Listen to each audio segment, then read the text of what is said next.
Chapter 5.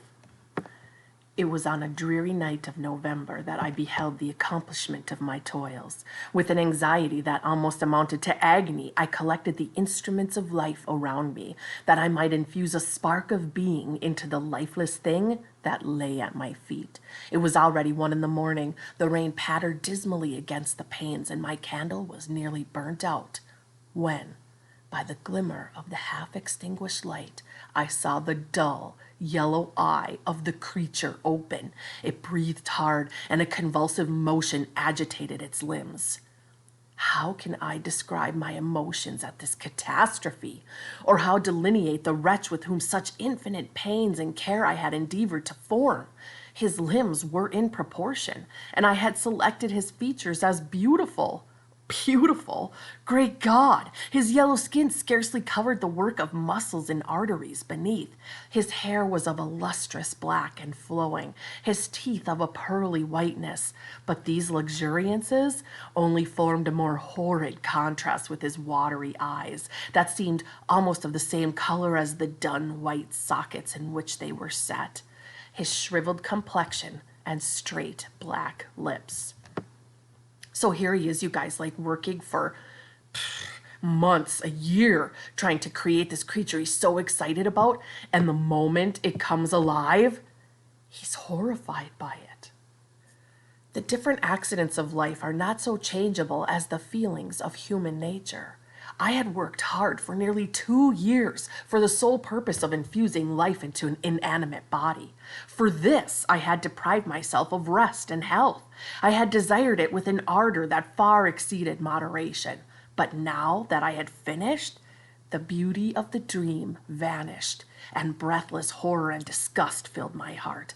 Unable to endure the aspect of the being I had created, I rushed out of the room and continued a long time traversing my bedchamber, unable to compose my mind to sleep.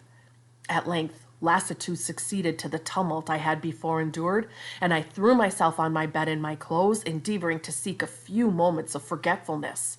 But it was in vain. I slept indeed, but I was disturbed by the wildest dreams. I thought I saw Elizabeth, in the bloom of health, walking in the streets of Ingolstadt. Ingolstadt is where he goes to college, by the way, guys. Delighted and surprised, I embraced her, but as I imprinted the first kiss on her lips, they became livid with the hue of death. Her features appeared to change, and I thought that I held the corpse of my dead mother in my arms. A shroud enveloped her form, and I saw the grave worms crawling in the folds of the flannel. I became convulsed when, by the dim yellow light of the moon as it forced its way through the window shutters, I beheld the wretch, the miserable monster whom I had created. He held up the curtain of the bed, and his eyes, if eyes they may be called, were fixed on me. His jaws opened, and he muttered some inarticulate sounds while a grin wrinkled his cheeks.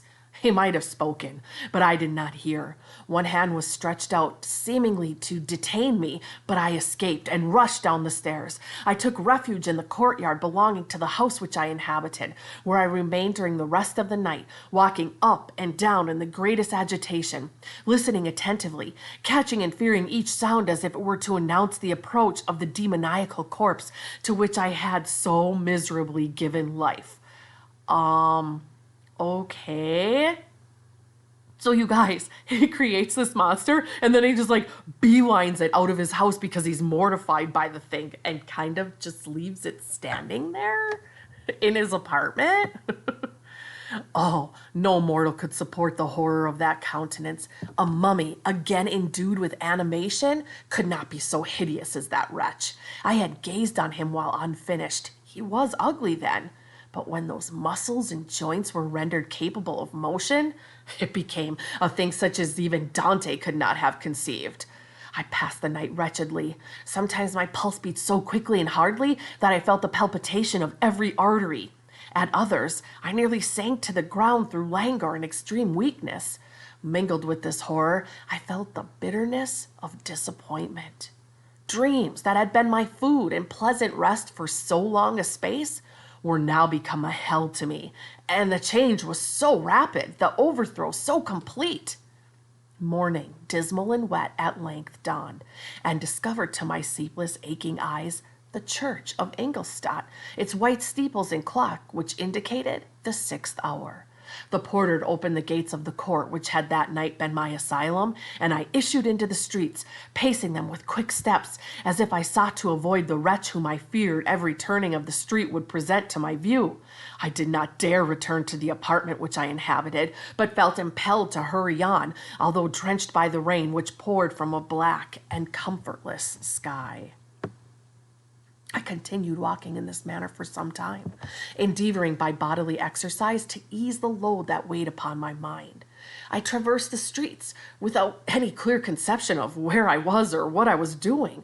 My heart palpitated in the sickness of fear, and I hurried on with irregular steps, not daring to look about me, like one who on a lonely road doth walk in fear and dread, and having once turned round walks on, and turns no more his head, because he knows a frightful fiend doth close behind him tread. That is one of the allusions to the poem Rhyme of the Ancient Mariner, you guys. That's part of the poem. So he's saying, like, he feels what that guy feels, right? Like, you're afraid to turn around. Something's there you don't want to see. Okay, and still, you guys, right? Like, he just walks away, leaves that monster sitting there in his apartment, and he's like, oh, I can't go back there. Continuing thus, I came at length opposite to the inn at which the various diligences and carriages usually stopped. Here I paused. I knew not why, but I remained some minutes with my eyes fixed on a coach that was coming towards me from the other end of the street. As it drew nearer, I observed that it was the Swiss diligence. It stopped just where I was standing, and on the door being opened, I perceived Henry Clerval, remember his childhood friend, who on seeing me instantly sprung out. "My dear Frankenstein," exclaimed he, "how glad I am to see you! How fortunate you should be here at the very moment of my alighting!" Nothing could equal my delight on seeing Clerval. His presence brought back to my thoughts my father, Elizabeth, and all those scenes of home so dear to my recollection. I grasped his hand and in a moment forgot my horror and misfortune. I felt suddenly, and for the first time during many months, calm and serene joy. I welcomed my friend, therefore, in the most cordial manner, and we walked towards my college. Clerval continued talking for some time about our mutual friends and his own good fortune in being permitted to come to Ingolstadt. "You may easily believe," said he, "how great was the difficulty to persuade my father that all necessary knowledge was not comprised in the noble art of bookkeeping. And indeed, I believe I left him incredulous to the last, for his constant answer to my unwearied entreaties was the same as that of the schoolmaster in the Vicar of Wakefield. I have 10,000 florins a year without Greek. I eat heartily without Greek." But his affection for me at length overcame his dislike of learning, and he has permitted me to undertake a voyage of discovery to the land of knowledge. So what Clerval's basically saying there, like this part here with the Dutch schoolmaster and everything, is he's basically saying how his dad didn't believe you needed to learn Greek and philosophy and that type of stuff to be successful. But he basically caved in because Clerval didn't give up. So he allows Clerval basically to join Frankenstein at college.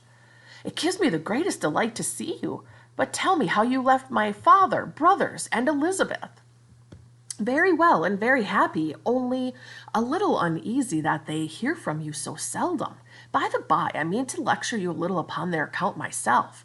But, my dear Frankenstein," continued he, stopping short and gazing full in my face, "I did not before remark how very ill you appear, so thin and pale. You look as if you'd been watching for several nights."